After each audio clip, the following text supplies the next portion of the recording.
Hello friends, मैं मनदीप स्वागत करती हूँ आप सभी का अपने चैनल पर। फ्रेंड्स, आज की इस वीडियो में नेट ब्लाउज का डिज़ाइन मैं आप लोगों के साथ शेयर करूंगी। तो देखिए, मेरा मैन फैब्रिक है नेट का, और इसमें लगाने के लिए सिंपल कॉटन अस्तर ही लिया है मैंने। अगर आप चाहें तो एक शॉर्टर अस्तर भी लगा सकते हैं नेट के ब्लाउज में।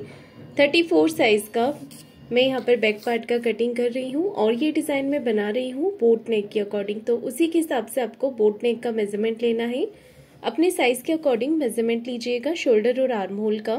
तो चलिए, एक लाइन ड्रॉ करके यहाँ पर हम कपड़े को पहले सीधा करेंगे, उसके बाद टोटल लंबाई लेंगे। तो आपको अपने ब्लाउज की जितनी भी लंबाई तैयार रखनी है उसमें 1 इंच मार्जिन का प्लस करके आप यहाँ पर लीजिएगा। तो मैं यहाँ पर टोटल लंबाई ले रही हूँ 14.5 इंच। 13.5 लेंथ मुझे इसकी तैयार रखनी है। इसके बाद हम यहाँ पर एक लाइन ड्रॉ कर लेंगे, और इसके बाद हम शोल्डर और आर्म होल का मेजरमेंट लेंगे। 34 साइज में 34 साइज में आपको शोल्डर और आर्म होल रखने हैं बोट नेक के अकॉर्डिंग 7 इंच। शोल्डर और आर्म होल 7 इंच पर मार्क करेंगे यहाँ पर हम इस तरीके से। इसके बाद चेस्ट का चौथा भाग हम यहाँ पर लेंगे। तो चेस्ट का चौथा भाग लेंगे 8.5 इंच।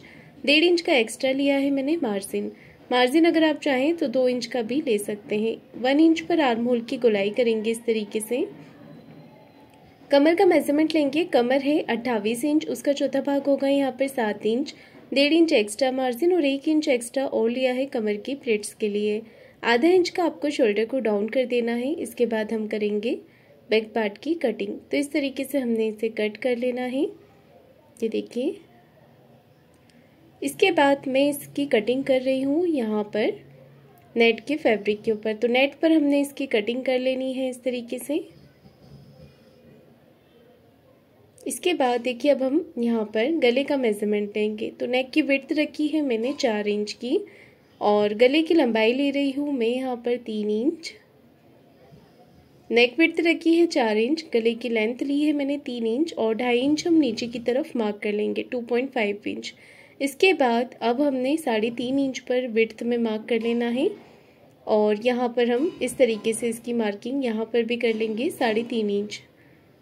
3.5 इंच विड्थ में हमें मार्क कर लेना है इस तरीके से, और एक बॉक्स बना लेंगे। अब हमने यहाँ पर गले का शेप ड्रॉ करना है। तो मैं कुछ इस तरीके से वी शेप बना रही हूँ। उल्टा वी शेप मैंने यहाँ पर इस तरीके से दिया है।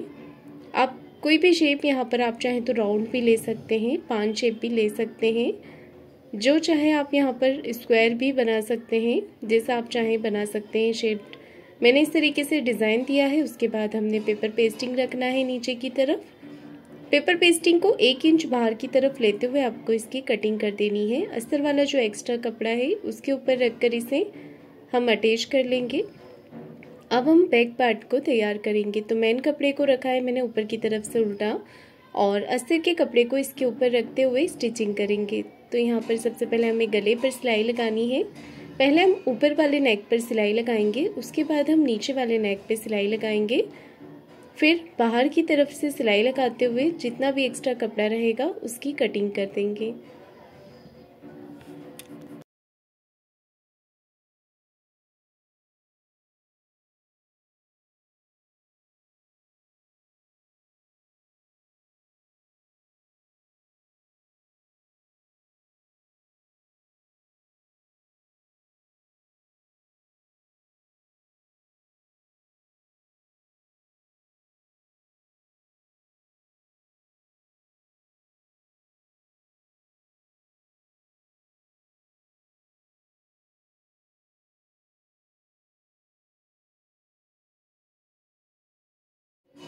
इस तरीके से हमने सारे ही फैब्रिक को कटिंग करके यहाँ पर निकाल देना है। इस तरीके से अस्तर के बराबर से इसे कट कर लेंगे हम।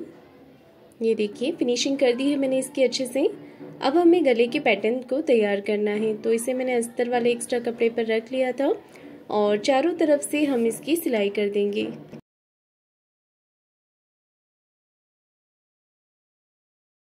ये देखिए, इस तरीके से हमने छोटे छोटे कट लगा देने हैं।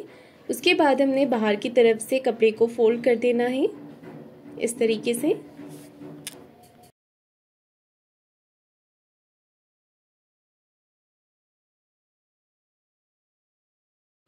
बाहर की तरफ से कपड़े को फोल्ड करने के बाद हम पेपर पेस्टिंग वाले भाग को नीचे रखेंगे, और जो कपड़े वाला भाग है वो ऊपर की तरफ रखते हुए इस तरीके से हमें पिन लगा देनी है।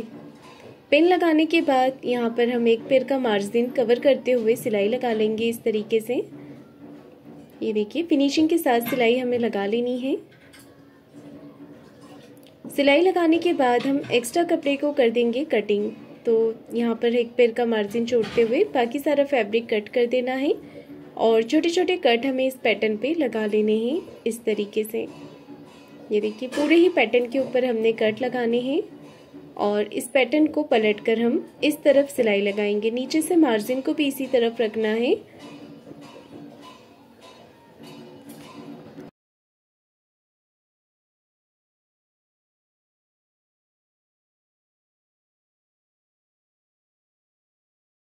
अब देखिए हमें यहाँ पर ऊपर फिनिशिंग की सिलाई लगा देनी है इस तरीके से और नेक को कंप्लीट कर लेना है। ऊपर वाला नेक बनाने के लिए मैं उरेब पट्टी का यूज़ करूँगी। अगर आप चाहें तो ऊपर भी पेपर पेस्टिंग लगा सकते हैं। मैंने तिरछी पट्टी कट की है और 1.25 इंच की उसे डबल फोल्ड करते हुए हमने यहाँ पर इस तरीके से अटैच कर देना है। पट्टी को मैंने यहाँ पर अटैच कर दिया है। इसके बाद छोटे छोटे कट लगा देने हैं इस तरीके से। इसके बाद हम एक सिलाई पट्टी को इस तरफ करते हुए पट्टी के ऊपर लगा लेंगे। अब हमने पट्टी को अंदर की तरफ फोल्ड कर देना है और एक सिलाई ऊपर से फिनिशिंग की लगा लेनी है इस तरीके से। पैटर्न हमारा कंप्लीट हो गया है। इसके बाद देखिए क्या करना है, नीचे का डिज़ाइन तैयार करेंगे और इससे पहले हम इस तरीके से प्लेट्स लगाएंगे। तो देखिए मैं यहाँ पर किस तरीके से लगा रही हूँ। इसी तरीके से आपको गले के पास से प्लेट्स को लगा लेना है।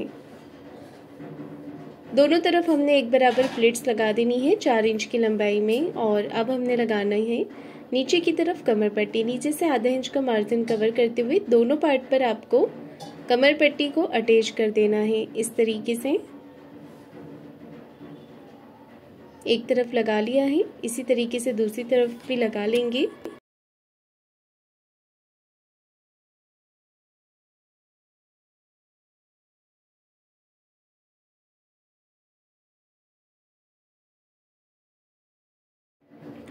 ये देखिए कमर पट्टी मैंने अटैच कर ली है। इसके बाद हम सेंटर का डिज़ाइन तैयार करेंगे। गला बन गया है फिनिशिंग के साथ और एक फ्लावर हमें बनाना है जिसके लिए 27 इंच लंबाई में और 3.5 इंच चौड़ाई में एक पट्टी ली है मैंने और इसे हमने डबल फोल्ड करते हुए सीधी सीधी सिलाई यहाँ पर लगा देनी है। इसके बाद इस पट्टी को पलट के हम सीधा कर लेंगे। तो इस तरीके से आप पट्टी को पलट के सीधा कर लें और हाथों से फिनिशिंग कर दें। इसके बाद ही में हमें यहाँ पर सुई धागे से इसे स्टिच करना है। तो सुई धागे से आप इसे रफली स्टिच कर लें तो बहुत ही सुंदर एक फ्लावर बनके यहाँ पर तैयार हो जाएगा हमारा।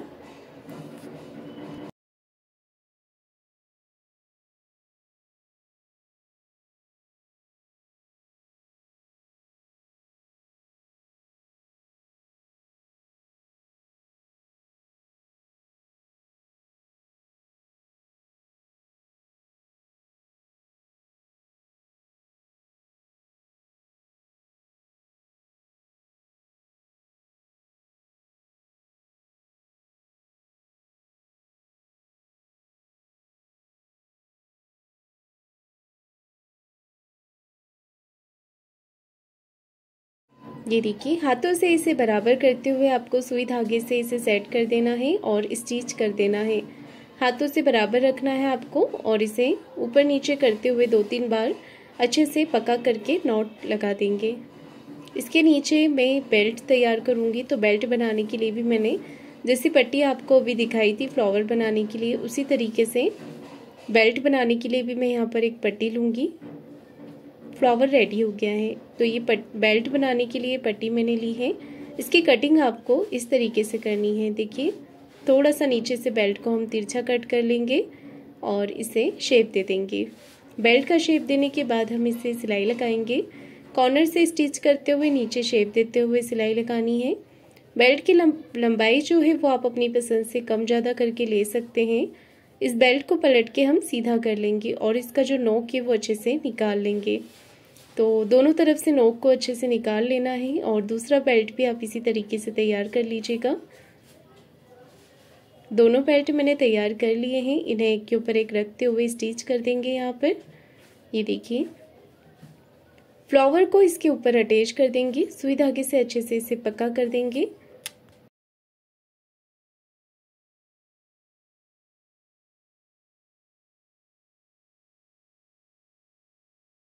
डिज़ाइन का एक पैटर्न तैयार हो गया है, इसका दूसरा पैटर्न तैयार करेंगे। उसके लिए मैंने एक कपड़ा लिया है। कपड़े की जो विड्थ है ये देखिए वो 14 इंच है और लेंथ में ये 9.5 इंच है। इसे हम डबल फोल्ड करके सिलाई लगा लेंगे। इसका सीधा भाग आपको अंदर रखना है और उल्टा भाग ऊपर की तरफ रखते हुए एक सिलाई लगा देंगे। इसके बाद हमने एक्स्ट्रा कपड़ा कट कर देना है। इस पैटर्न को पलट के सीधा कर लेना है। तो इस तरीके से हम पैटर्न को पलट के सीधा कर लेंगे। हाथों से अच्छे से फिनिशिंग दे देंगे और सेंटर से स्टिच कर लेंगे। इसे आपको बटरफ्लाई का लुक देना है, ये देखिए इस तरीके से, और सेंटर से आपको स्टिच कर देना है इसे इस तरीके से। अब हम अपना ब्लाउज का पैटर्न लेंगे और इसे सेंटर से अच्छे से सेट कर लेंगे। दोनों तरफ से बराबर रखते हुए आप चाहे तो नाप कर भी ले सकते हैं। हमने कटिंग करते समय जो ब्लाउज का बीच का भाग निकाला था उससे बराबर करके आप मार्किंग करने के बाद भी इसे अटैच कर सकते हैं। दोनों तरफ से अच्छे से पक्का करते हुए हमने इस पर सिलाई लगानी है इस तरीके से, और जो फ्लावर तैयार किया है वो सेंटर में अटैच कर लेंगे। पट्टी को अंदर की तरफ करके हाथों से तुरपाई आप कर लीजिएगा यहाँ पर। तो ब्लाउज बन के रेडी हो गया है। फ्लावर को मैं मशीन से ही यहाँ पर स्टिच कर देती हूँ। इसके बीच में आप कोई भी मोती या बटन अटैच कर सकते हैं। तो ये नेक डिज़ाइन बनके हमारा रेडी हो गया है। फ्रेंड्स, आपको आज का मेरा ये डिज़ाइन कैसा लगा है मुझे कमेंट करके आप लोग ज़रूर बताइएगा। वीडियो को लाइक शेयर ज़रूर कीजिएगा और चैनल को सब्सक्राइब ज़रूर करें। धन्यवाद।